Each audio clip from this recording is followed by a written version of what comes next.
अस्सलाम वालेकुम जी। Welcome to my vlog, welcome to my channel. क्या हाल है आप सबका? मैं उम्मीद करती हूँ आप सब बिल्कुल ठीक ठाक होंगे, खैर खैरियत से होंगे। हम भी अल्हम्दुलिल्लाह अल्हम्दुलिल्लाह बिल्कुल ठीक हैं। तो जी हम गए थे कहीं काम से ना, तो हमारी वापसी हो रही थी। एज़ यूजुअल हम शाम को ही गए थे। तो घर में जब आई थी मैंने बनाई थी तोरी। अच्छा, तोरी जो है ना मेरे घर की है। मेरे अपने घर पे ना गार्डनिंग करती हूँ, छोटे छोटे कुछ पौधे मैंने लगाए हुए हैं ना। अच्छा, ये था कि मेरी अम्मी ने मुझे पूछा था कि तुमने तोरी कैसे बनाई थी। तो मैंने सोचा कि मैं ना आज अम्मी को बताती हूँ, बल्कि दिखाती हूँ कि मैंने इस तरह से तोरी बनाई और ये इतनी मज़े की बनी और इतना इसका खूबसूरत मसाले का रंग, इतना खूबसूरत ना, मतलब कि तोरी का ग्रीन कलर भी वैसा हल्का सा ही चेंज हुआ। जिस तरह से बाज़ार से तोरी लाते हैं ना, तो वैसी तोरी नहीं, क्योंकि बाज़ार से जो तोरी लाते हैं जब बनाते हैं तो उसका हो जाता है बुरा हाल, कलर चेंज हो जाता है। तो घर की तोरी थी तो बड़ी मज़े की। बस इसमें मैंने ऑयल गरम किया, ऑयल में मैंने प्याज डाले, प्याज ज़्यादा नहीं डालने। प्याज़ों का कलर आपने चेंज नहीं करना होता है। ये बड़े टिप्स होते हैं जिनसे ना आहिस्ता आहिस्ता इंसान की कुकिंग बड़ी अच्छी होती है। अच्छा, प्याज़ों का कलर आपने चेंज इस तरह से नहीं करना, बस ट्रांसल्यूसेंट सा इस तरह से नरम हो जाए जस्ट। उसके बाद आपने डालने हैं मसाले। मसालों में नमक, लाल मिर्चें, धनिया पाउडर, बस और कुछ भी नहीं। इसकी आपने करनी है भुनाई। उसमें हल्का सा पानी डाल दीजिएगा ताकि जो मसाले हैं जले नहीं। अच्छा, मसाले भुनाई करने के बाद आपने टमाटर डालने होते हैं। इससे क्या होता है कि इतना कोई प्यारा कलर आता है ना, जो हांडी का एक खूबसूरत कलर है ना, उसकी ये एक वजह होती है कि हम मसाले पहले डालें उसके बाद टमाटरों वाला काम करें। तो बस टमाटर डाल के मैंने हल्का सा पानी डाला, उसको कवर करके रख दिया और हल्की आंच पे रखा। और जब तकरीबन 10-12 मिनट बाद मैंने उसका ढक्कन उठाया, यानी कि हांडी, देगची, कढ़ाई जो भी कह ले, इसका मैंने ढक्कन उठाया और उसके बाद टमाटर थोड़े थोड़े मैश किए। अच्छा, आजकल एक ट्रेंड है, वैसे भी ये चीज़ मतलब इजी हो जाता है कि ना हैंड ब्लेंडर से या फिर जो ग्राइंडर जग होता है ब्लेंडर का, उसमें आप ब्लेंड कर ले तो मसाला बड़ा स्मूथ सा बनता। तो मैंने भी यही काम किया था इसी तरह से। और मैं अब ना अक्सर ऐसे ही कर लेती हूँ, मैं हैंड ब्लेंडर से ही करती हूँ। ये ज़रा इजी हो जाता है, वो उस तरह से ग्राइंडर में जग में डाल के बंदा करे तो फिर वो बर्तन भी गंदा। ये होता है कि ये इस तरह से इजी हो जाता है। देखें इतना ये स्मूथ बना है। इसी तरह होता है आपका सालन ना, फिर बड़ा खूबसूरत लुक देता है। खैर जी, ब्लेंड करके उसके बाद मैंने भुनाई की, उसके बाद फिर कवर कर दिया 2-3 मिनट के लिए। ऑयल अलग हुआ तो मैंने इसमें डाल दी तोरी। 2 तोरियां थी बड़े साइज़ की, इसमें आगे हुए थे बीज, इतनी बड़ी हो गई थी। तो मैंने क्या किया था कि फिर भी मैंने बना ली थी, क्योंकि जो है ना मुझे तोरियां इतनी कोई पसंद है। और घर की तोरी का जो टेस्ट होता है ना, मतलब इंसान हर नवाले पे बोलता है सुभान अल्लाह, ये वाला हिसाब होता है। खैर, तोरियों को मैंने 1-2 मिनट भुनाई करके कवर करके रख दिया था हल्की आंच पे, ताकि जो तोरियां पक जाएं। तब तक मैं अपनी बेटी को यहाँ पे स्लाइड पे ले आई थी। ये स्लाइड मैंने इसे दिलाई थी, मैंने खुद से सेविंग कर के तो मैंने स्लाइड दिलाई है। पिछले कुछ व्लॉग्स में मैंने आपसे शेयर भी किया था जब मैं लेने गई थी। अच्छा जी, यहाँ पे मेरी बेटी का था कि मम्मी आप मुझे टाइम नहीं देती, अम्मी जान मुझे टाइम नहीं देती, मेरी माँ मुझे टाइम नहीं देती, मेरे से कोई प्यार नहीं करता, आप बस काम करती रहती हैं।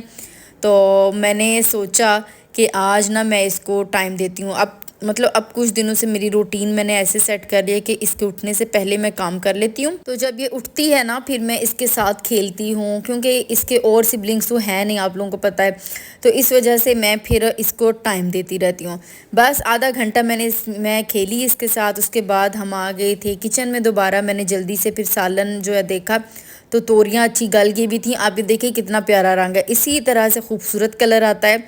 अगर आप ये करें कि जी इसको पहले मसाला जो है वो बनाएं, मसाला इस तरह से कि नमक, लाल मिर्चें वगैरह जो मसाले हैं ना वो पहले डालें, उसके बाद फिर टमाटर डालें, इसी तरह का रंग आता है। तो ये जो मैंने तोरियों की रेसिपी की है ना, ये मैंने अपनी अम्मी के लिए की है। तो अम्मी आप देख लें कि मैंने इस तरह से तोरियां बनाई हैं। बस जब खाई थी तो खाने पे भी बहुत मज़े की बनी थी। बीज थे लेकिन कोई बात नहीं, कंप्रोमाइज़ हो जाता है, खा लिया था अल्हम्दुलिल्लाह। उसके बाद जी हमारा एक पार्सल आना था, वो आया था। ये मैंने मंगवाए थे पौधों के लिए स्टैंड्स। अच्छा, ये मैंने दराज से मंगाए थे और यहाँ पे ना इन लोगों ने डिस्क्रिप्शन जो दी हुई थी उसमें ये था कि अगर आप 3 बाई करते हैं तो एक ना इसके साथ फ्री है। मतलब उन लोगों को शायद बताना नहीं आया कि इसके साथ क्या फ्री है। उन्होंने कहा जो डिस्क्रिप्शन थी, अकॉर्डिंग टू दैट डिस्क्रिप्शन यही बनता था कि एक स्टैंड फ्री है। लेकिन जब ये छोटा गिफ्ट आया और 3 स्टैंड आए, मैं काफ़ी दफ़ा इसे ना काउंट किया तो ये 3 ही बन रहे थे, 4 नहीं बन रहे थे। ख़ैर मैंने कहा कोई बात नहीं, और साइज़ भी इनका वो नहीं था जो मुझे चाहिए था। तो अभी मैंने ना इससे बड़ा वाला साइज़ ऑर्डर किया। अब लेट्स सी कि कब तक मिलता है वो ऑर्डर। ख़ैर जी ये है, इसके साथ गिफ्ट क्या था, ये एयर फ्रेशनर था जिसको मैंने जब ओपन, खुशबू तो फ्रेगरेंस इसकी कोई बड़ी मज़े की थी, लॉन्ग लास्टिंग नहीं थी लेकिन थी अच्छी थी। लेकिन इसका ये था कि जब मैंने इसको स्प्रे किया ना, तो स्प्रे वाला हिस्सा होता है ना, वो उतर के इसका गिर गया। अच्छा मैंने ये सोचा था कि मैं ना बनवा लूँगी वेल्डर के पास जाके कुछ भी, लेकिन नहीं हो सका पॉसिबल। तो मैंने ये वाले स्टैंड फिर ऑर्डर कर लिए थे, करने पड़े मुझे, वरना मैंने सोचा दराज से बहुत कम चीज़ें अब ऑर्डर करनी, क्योंकि प्राइसेस काफ़ी हाई होती हैं as compared to the normal market. खैर ये मेरा था, ये आ गया था। ये इनका शायद कोई अपना ब्रांड है या कोई लोकल ब्रांड है, बट ये है कि फ्रेगरेंस गुजारा हो गया था। मेरे पास ना काफ़ी सारे प्लांट्स हैं इंडोर में, आउटडोर तो है ही है। ये तोरी मैंने आउटडोर भी लगाई है और इंडोर भी एक बेल लगी हुई है।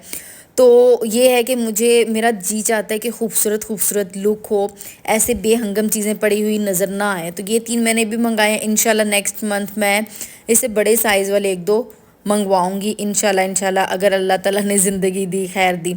इधर मेरी बेटी जो है ना, अच्छा जब मैं स्प्रे कर रही थी मुझे पता नहीं चला, उसने बाद में बताया कि मम्मी ये देखें, मम्मा ये देखें, इसके जो ये नोज़ल्स ये ना जिसे स्प्रे करते हैं ये उतर गई है। मैंने कहा चलो आते ही काम हो गया। तो अगर आप लोग दराज से कोई चीज़ बाय करें तो आई वुड एडवाइज़ यू के कभी भी आप पहले दराज से डायरेक्ट ना लें, पहले मार्केट में कंपेयर करें, उसके बाद आप दराज से लें। अगर आपको लेनी ही लेनी है, मार्केट में नहीं मिल रही चीज़ और प्राइसेस में भी कोई ज़्यादा फ़र्क नहीं है।